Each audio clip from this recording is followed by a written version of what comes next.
Dallee kunoo mana haadhattiin tana dhadhee jirra. Akkuma guyyaa duraa isiniin jedhee waajjira dhimma dubartii fi daa'immanii irraa akkuma waadaa galte kunoo qabattee dhuftee jirti. Nuuf dikkoo fakkaata malee haadhattiin tanaaf wanti isiin goote kun waan baay'ee guddaa yookiin ammoo wanta baay'ee garaa nama nyaatu. Kunoo baabura dhaqattee gara manaatti galaa jettee waan baay'ee nama gammachiisu. Kaafee ammoo waan isiirraa dhageenyu ta'a. Isaanillee duuba jiran kunillee waajjira dhimma dubartii kan kanaati. Baay'ee namatti tola. Kun mana galaatti fuulisiillee ifaadha. Itti gaafatamtuu waajjira dhimma dubartii biddilimsii fi daakuu hin fidaa fi hadha immoo haalataan naan mijoofne gaafa haalataan naan mijate jedhamu qabadhee walumaan bira deemnaa jettee jirti.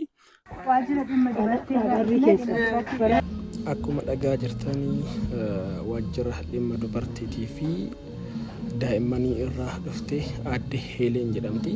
Akkuma guyyaa duraa dubbattee jettee yeroo biddilimsii tokkoo fi daakuu kana qabattee dhuftee jetti. Guddaa galatoomi. Akkuma argitan manni kun mana jaartii guyyaa dura dhanneeti. Mana isii osoo hin taane mana namatu keessa jiraadhu haga bakkatti boqottu argattu jedheeni haala mishaa irra jirti. Fayyaan isiillee foolisiillee adammaan jedhee guyyaa dura biddilimsi wanti keessan haadhatana waan qabdanii akka gargaartan kun biddilimsi uwwisaa jirti. Daakuun illee hin jira mana keessa akkuma argattan kana namni haadha hin qabne hin jiru. Haadhati san tana cinaa yookiin dhaabadhaa gargaara. Akkasuma immoo bakka jirtanitti hundi keessan akka gargaartan asumaan kabajaa fi jaalala guddaan isin gaafadha. Guddaa galatoomaa bakka jirtanitti nagaan naa jiraadha. Guyyaa duraa isaanitti waadaa galee ture. Daakuu fi dinsi waan uffatanii isinii finnaa akka jedha isaanii waajjira dhimma dubartootaa magaalaa irra jechuudha. Naawwota keenya waan qabnu uummata hirmaachisneef waan dhikiyyo isinaa deegga idimeen keessan idimee iladhum waaqayyo isinaa eebbisu. An fuulallee isiniin bareede keessa kiyyallee isiniin bareede.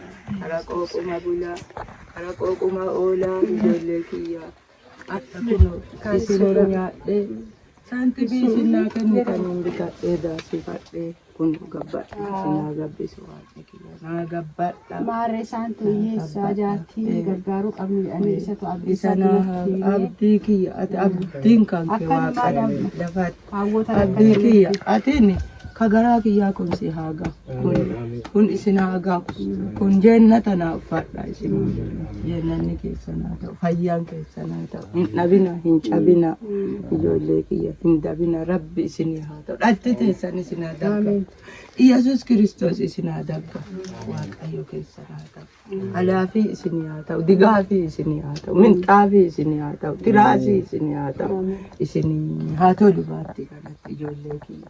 Garaan keessanaa gammada dhibeen isinin tuqi wanti baraa isinin argi ijoollee kiyya an isin ufinna aansitani waaqni kiyya ufi isinaa aan macunaan isinaa gargaarsa waaqayyo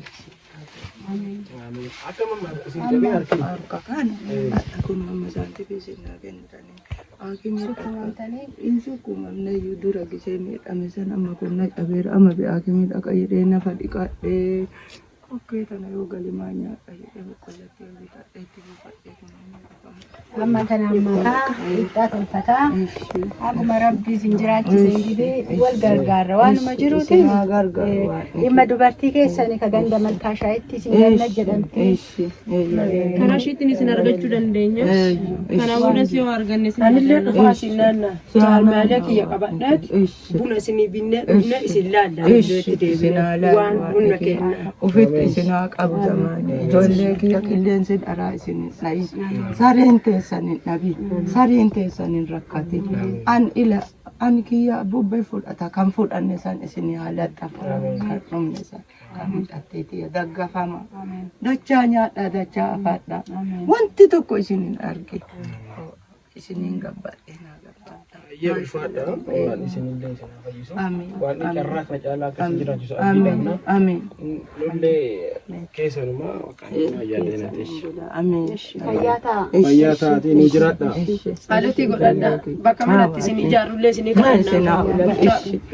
Wanti guddaa isa. Isinii kadhanna. Bakka manatti isin ijaaramullee isinii kadhanna. Bushaa gantamaa lafa ciccittee haftellee yoo isin Yoo jiraatte wanti guddaan isaa wanti kun jiraate jennaan koota maal eebba fudhatis. eebba fudhata.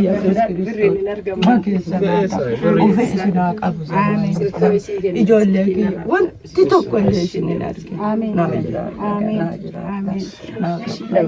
Dachaanaa uffata dachaanaa. Idimee warra durii kafaanoo meeqaa fixe jedhan rabbi isin haa Dura amma isii qabadhaati amma ganda kanaa dhumni bakka waan isii jaalanii eshi jiraadhaash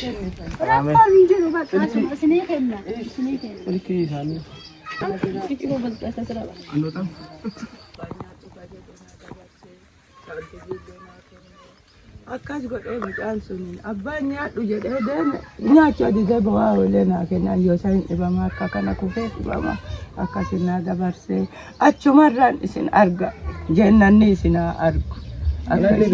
abbaa manatti ni ilfeena abbaa buntaani namicha abbaa manatti duraanii sharaa wayyaa tokkotti yaani karaa tokko amma diigame malee sharaa keessa biratti sharaa san keessa immoo abbaan karaa sun diigame jedhee aga haroomis roomillee aduunillee kan wasi jijjiiramaa si jedhe manna aga bakka wayii argattee bakka wayii itti boqottu argattuu fi mana keessa jiraatu. Manni kan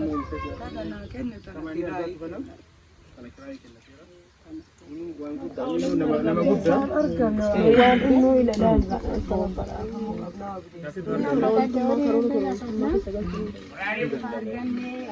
haadha jaalatu hirmaachisnee malallee isin ijaarraa. Lafti argamee kenna namni ijaaru Waan goonu beektu bara lafaammoo ishii kiyyaalee kan diyaaspooraan ijaarutti namaan dabbaalee akka galanii jiraatanii nama dadhaboo walitti gadhiiseetu jirra haa kennaa. Amma zoonii 11 keessa ilma nama maatii hin qabnee fi nama maatii hin qabnee fi nama biraatiifis kan walitti dabbaalii galchinutu jira.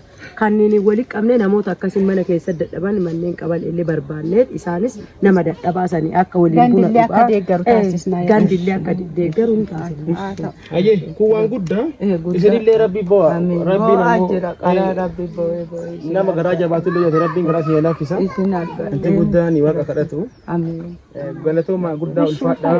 Abbaa mana kanaallee guddaa akka nu ulfaatu nuyi maa guddaa galatoomii jedha. Gammadeeti dhufee du'aayi isin Firaashillee itti rafaa. firaashii bee'ishi irruma ciisa. Kabraati dhufaa. Dhufee ka'ee na laalee ishi cinaachi keessa naa usheetu jennatan naa usheetu. Haa ta'u ishee. Bakka rafaa. Fayyaa isin yaadee guddaa Wanti isinin argin ila bobaa kiyya jala isin qabadhee xilaata isin jala dakkan godhee waaqayyo isin haa gargaaru. Naa gargaarama. Galatooma bakka ulfaadhaati. Bakka firaashillee irra ciisaa roomi. Kabraati dhufa maaltu beekamu? Nama dhufuu danda'a. Guddaadhaan.